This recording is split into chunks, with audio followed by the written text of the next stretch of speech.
This is chapter 13 from your science book. The name of this chapter is our solar system. See class 3, in this chapter we deal with solar system. What is solar system?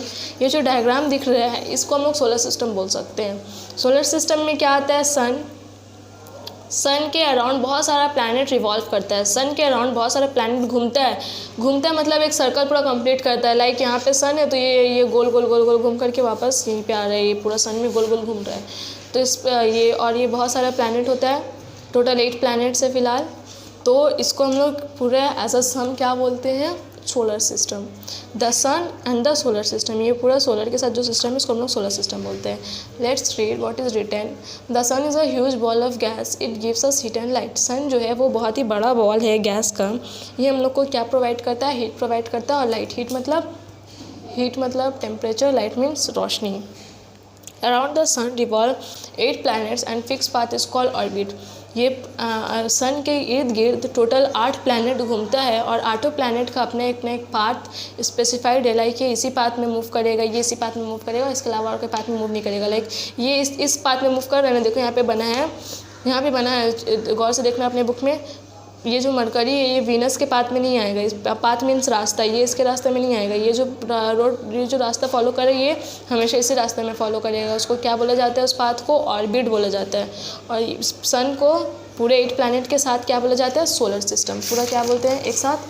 Solar system. Planet shine brightly but they do not give out light. ये सारे जो planet है ये क्या करता है? सब चमकता है. ये सारा चमकता है पर ये हम लोग को लाइट नहीं दे सकता. प्लैनेट के पास अपना खुद का लाइट नहीं होता है. सन लाइट को रिफ्लेक्ट करता है. हम लोग लाइट चैप्टर में पढ़ चुके हैं कि कैसे हम लोग देखते हैं. लाइट आता है, लाइट रिफ्लेक्ट करता है. तो सन से ही ये सारा प्लैनेट चमकता है. जो science because they reflect the sun light of the sun. अभी जो बताया वही ये क्यों चमकता है? क्योंकि ये सन का लाइट को रिफ्लेक्ट करता है. अर्थ एक ओनली प्लैनेट है जिसमें पूरे सोलर सिस्टम में जितने 8 प्लैनेट्स हैं, earth is the only planet जिसमें लाइफ पाया जाता है, ज़िंदगी पाया जाता है. मतलब जानदार हम लोग रहते हैं, हम लोग अर्थ में रहते हैं. अर्थ ये है थर्ड प्लैनेट. बाकी सब में कुछ नहीं रहता है, खाली ये कोई लिविंग बीइंग नहीं रहता है. क्योंकि वहाँ पे क्या नहीं है? इन्वायरमेंट, अर्थ, एयर, एटमॉस्फेयर, वाटर, हवा नहीं है, पानी नहीं है वहाँ पे. बाकी प्लैनेट्स में नहीं है, सिर्फ अर्थ में. तो लाइफ सिर्फ अर्थ में होता है. तो टोटल 8 प्लैनेट है. प्लैनेट्स का नाम दिया है Mercury, Venus, Earth, Mars, Jupiter, Saturn, Uranus, Neptune. सब के बारे में 2 लाइन दिया है. देखते हैं क्या लिखा है. Mercury it is the smallest planet of our system. It is the nearest to the sun. Mercury जो है सबसे छोटा प्लैनेट है सोलर सिस्टम का. ये क्या है? सन के काफ़ी नज़दीक है. मतलब Mercury is the closest planet of the sun. Venus it is the second closest planet of the sun. It is hottest planet and also called the evening star. Venus जो है वो सेकंड क्लोजेस्ट है. ये Venus है. It is the second closest planet of the solar system. इसको हम लोग evening star भी बोलते हैं. और ये सबसे ज़्यादा गर्म प्लैनेट है. सब 8 में से ये सबसे ज़्यादा गर्म प्लैनेट है. नेक्स्ट इज़ अर्थ. अर्थ जो है वो थर्ड प्लैनेट है सोलर सिस्टम का. इसमें वाटर, ऑक्सीजन पाया जाता है, एटमॉस्फेयर पाया जाता है. सिर्फ अर्थ में ही लाइफ पाया जाता है. अर्थ के अलावा कहीं लाइफ नहीं पाया जाता. Next is Mars. It is a 4th planet of the solar system. Mars जो है वो 4th प्लैनेट है. इसको रेड प्लैनेट भी बोला जाता है. Its surface is covered with reddish rock, dust and soil. इसका पूरा जो सरफेस है ये रेडिश रॉक का है. मतलब ये रॉक का बना होता है, रेड कलर का. पूरा डस्ट और सॉइल प्रेजेंट है इसमें. तो इस वजह से मार्स को रेड प्लैनेट भी बोला जाता है. Next is Jupiter. Jupiter is the largest planet of solar system. जितना भी प्लैनेट है सबसे बड़ा क्या है? जुपिटर है. And next is Saturn. Saturn जो है वो लार्जेस्ट सेकंड प्लैनेट है. मतलब जुपिटर के बाद क्या बड़ा होता है? सैटर्न बड़ा होता है. It has a ring on it. मतलब देखो ये है ना सैटर्न. रिंग लाइक स्ट्रक्चर इसके इर्द गिर्द प्रेजेंट है, बाकी में नहीं है. तो ये हो गया सैटर्न. नेक्स्ट है यूरेनस. यूरेनस क्या? It is a giant ice planet. It has frozen gas that is blue green colour to the planet. इसमें क्या होता है यूरेनस में? ये यूरेनस जो ब्लू ग्रीन कलर का होता है इसमें बहुत सारा फ्रोजन गैस होता है. इस वजह से उसको जाइंट आइस प्लैनेट भी बोला जाता है. मतलब ब्लू ग्रीन कलर का जैसे धुआं मतलब एकदम गैस टाइप का नहीं प्रेजेंट होता है. ब्लू ग्रीन कलर का समथिंग वैसा प्रेजेंट होता है. इस वजह से इसको जाइंट आइस प्लैनेट बोला जाता है. नेक्स्ट है नेपच्यून. नेपच्यून सबसे ज़्यादा डार्क मीन्स अंधेरा वाला है क्योंकि ये सबसे ज़्यादा दूर है. नेक्स्ट कोल्डेस्ट मतलब सबसे ज़्यादा ठंडा है. और ये सबसे ज़्यादा दूर वाला प्लैनेट है सन से, वो नेपच्यून. अब देखते हैं अर्थ का शेप कैसा है. अर्थ को अगर हम लोग देखते हैं ऐसे नॉर्मली, जैसे हम लोग अगर खड़ा होकर हम लोग अपने आसपास की ज़मीन को देखेंगे तो हम लोग क्या देख रहे हैं? हम लोग अर्थ को देख रहे हैं. तो अर्थ का शेप हम लोग को कैसा लगता है? फ्लैट लगता है. ज़मीन तो फ्लैट रहते हैं ना यार. हम लोग जैसे खड़े हैं मतलब वो पूरा फ्लैट है, हम लोग को फ्लैट लगता है. अगर हम लोग नॉर्मल देखें, डायग्राम को भूल जाओ, अगर हम लोग नॉर्मली देखें तो हम लोग को क्या लगता है? फ्लैट है. तो इस हिसाब से पहले के लोग सोचते थे कि अर्थ जो है वो फ्लैट है। अगर कोई इंसान जहाज़ में शिप को ये समुंदर में शिप चला रहा है तो वो एक कॉर्नर में जाकर क्या करेगा, अर्थ से गिर जाएगा, क्योंकि अर्थ तो फ्लैट है। पर ऐसा कुछ नहीं होता है, क्योंकि अर्थ का रियल में शेप राउंड है। अब हम लोग क्या जानते हैं, earth is actually shape like a football. Earth का शेप फुटबॉल की तरह है और इस शेप का नाम क्या है, स्फीयर। अर्थ की शेप का स्फीयर, ये जैसे हम लोग फुटबॉल देखते हैं ना, सेम फुटबॉल की तरह ये अर्थ है। नेक्स्ट है मूवमेंट ऑफ अर्थ। हम लोग जानते हैं अर्थ जो है वो मूव करता है। अर्थ दो तरह का मूव करता है। जैसे हम लोग लट्टू हम लोग खेलते हैं तो लट्टू को हम लोग छोड़ते हैं तो वो ऐसे स्प्रिंग लाइक ऐसे गोल गोल गोल गोल घूमता है, तो उसको क्या बोला जाता है, रोटेशन। और वो वैसे गोल गोल गोल गोल घूम करके एक पर्टिकुलर पाथ कवर करता है। ये सन है और ये एक पर्टिकुलर पाथ कवर कर रहे हैं। यहाँ पे अर्थ ऐसे गोल गोल गोल गोल घूम करके वापस जगह में आए। तो ये जो गोल गोल घूम रहे हैं इसको रोटेशन बोला जाता है। और ये जो पूरा चक्कर लगा रहे हैं अपना ऑर्बिट का, इसको क्या बोला जाता है, रेवोल्यूशन। रोटेशन है रेवोल्यूशन पीछे वाले पेज में उसमें भी पढ़ेंगे हम लोग। तो अर्थ दो तरह का मूवमेंट शो करता है, एक रोटेशन और एक revolution. Now what is rotation? The earth rotates on it axis. Earth अपने एक्सिस पे रोटेट करता है। एक्सिस ये है, देखो ये एक्सिस है। जैसे लट्टू का अपने ये वाला एक्सिस होता है ना जिस पे वो घूमता है, सेम अर्थ का भी अपने एक एक्सिस होता है जो विजिबल नहीं है, ऐसा हम लोग अज्यूम करते हैं। The spinning movement of the earth is called axis. Spinning movement मतलब जिस तरह से लट्टू वगैरह को हम लोग स्पिन करते हैं तो वो हुआ रोटेशन। रोटेशन एक्सिस जो है वो एक तरह की इमेजिनरी लाइन है जो अर्थ के सेंटर से पास करता है, बीच से पास करता है। Axis is an imaginary line. Axis सच में नहीं है, इमेजिनरी लाइन। इमेजिन मीन्स सोचा गया ऐसा। अर्थ को पूरा एक बार घूमने में 24 आवर्स लगता है। 24 आवर्स अर्थ जो एक बार रोटेट करता है, जैसे कि मान लो यहाँ पे सन है, अर्थ जो है घूम रहा है सन के अराउंड। यहाँ पे सन है, अर्थ घूम रहा है। अर्थ कैसे घूम रहा है, ऐसे लट्टू की तरह ऐसे गोल गोल घूम रहा है। तो ये पार्ट यहाँ पे सन का रोशनी पड़ रहा है, ये दिन है, यहाँ पे सन का रोशनी नहीं पड़ रहा है, एक्सिस की इस तरफ है। तो ये क्या हो गया, ये पोर्शन रात हो गया। फिर ये लट्टू की तरह घूम रहा है तो एक वक्त क्या होगा, 12 आवर्स के बाद ये वाला पार्ट यहाँ आ जाएगा और ये चला जाएगा यहाँ पे, ऐसे घूम जाएगा अर्थ। तो फिर ये जब यहाँ पे आएगा तो ये यहाँ पे रात हो जाएगा और फिर ये जब यहाँ पे आएगा तो यहाँ पे दिन हो जाएगा। इस तरह से दिन और रात का फॉर्मेशन होता है। दिन और रात किस तरह से होता है, रोटेशन की मदद से होता है। अर्थ घूमता है, अर्थ का जो पोर्शन सूरज के सामने रहता है वहाँ पे दिन होता है। फिर अर्थ घूम जाता है जब और घूमता है तो ये जो सन के सामने होता है वो सन के पीछे चला जाता है और जो पीछे रहता है वो आगे जाता है। सेम उसी तरह से फिर डे और नाइट का फॉर्मेशन होता रहता है।